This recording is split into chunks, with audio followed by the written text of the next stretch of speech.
गणपती बाप्पा मोरया. तर गणपती बाप्पाचे आगमन होणार आहे. तर आज आपण बघणार आहे मोदकाचे सोपे सोपे दोन प्रकार. सुरुवातीला बघणार आहे आपण पुरणाचा मोदक बघा. त्यासाठी मस्तपैकी एक पातळ अशी चपाती लाटून घेतलेली आहे. मध्ये पुरण भरलेलं आहे आणि हलक्या हाताने मस्तपैकी मी अशा पात्या पाडून घेणार आहे. प्लेट्स पाडून घेणार आहे बघा. छान अशा प्लेट्स पाडून घेतलेल्या आहे. आता हलक्या हाताने त्याचं मी तोंड असं मी दाबून घेणार आहे बघा. मोदक तयार करून घेणार आहे.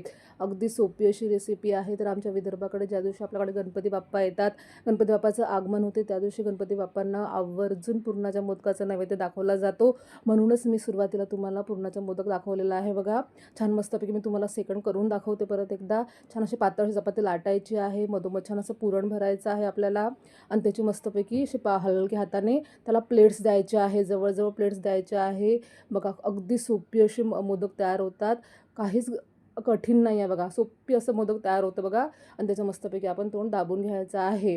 अशा पद्धतीने माझे बाकीचे मोदक करून घेतलेले आहे.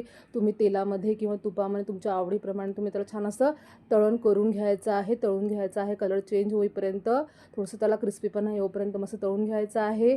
बघा मी तुम्हाला दाखवते तळल्यानंतर किती छान असे मोदक तयार झालेले आहे बघा. प्लेट्स किती छान आलेले आहे. अगदी सोपे असे झाले आहे तयार पुरणाचे मोदक.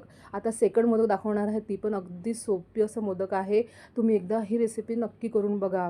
बघा सुरुवातीला आपण काय करणार आहे, मिक्सरचं भांडं घेणार आहे. त्यामध्ये टाकणार आहे आपण डाळवा. मस्त डाळवा घ्यायचा आहे. आता त्यामध्ये टाकणार आहे आपण खोबरा किस 1 चमचा, शेंगदाणं टाकणार आहे, विलायची टाकणार आहे आणि टाकणार आहे आपण थोडीशी सोप. सोपमुळे ना मोदकाला इतकी छान अशी टेस्ट येते ना. ते टाकायचे आहे. त्याला मस्तपैकी फिरवून घ्यायचं आहे. एक पावडर तयार करून घ्यायचं आहे. आता यामध्ये टाकायचं आहे आपल्याला आपल्या आवडीनुसार, चवीनुसार मस्तपैकी गूळ. कमी जास्त प्रमाणात तुम्हाला जसं गूळ लागतं तसं तुम्ही त्यामध्ये गूळ टाका. परत फिरवून घ्या बघा. छान असं फिरवून घ्यायचं आहे.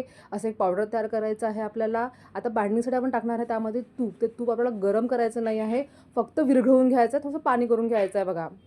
आता थोडं थोडं तूप टाकायचं आहे.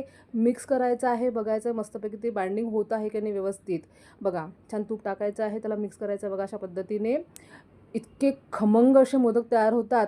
एकदा तुम्ही रेसिपी नक्की ट्राय करून बघा. जर कमी वाटलं तूप तर तुम्ही त्यामध्ये टाका बघा. मस्त चोळून बघायचं आहे. असं लाडू झाला पाहिजे तयार आणि त्याला मस्तपैकी आता आपण साच्यामध्ये भरून घेणार आहे. घट्ट आपलं दाबून दाबून भरायचं आहे मस्तपैकी बघा. अगदी सोपी अशी रेसिपी आहे की नाही.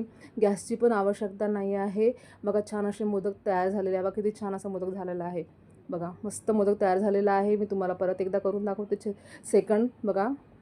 बघा मी तुम्हाला दाखवते सेकंडवाला मोदक पण किती छान असं झालेला आहे. तर तुम्हाला माझ्या आजचे मोदकाचे दोन्ही प्रकार कसे वाटले कमेंट करून मला नक्की सांगा.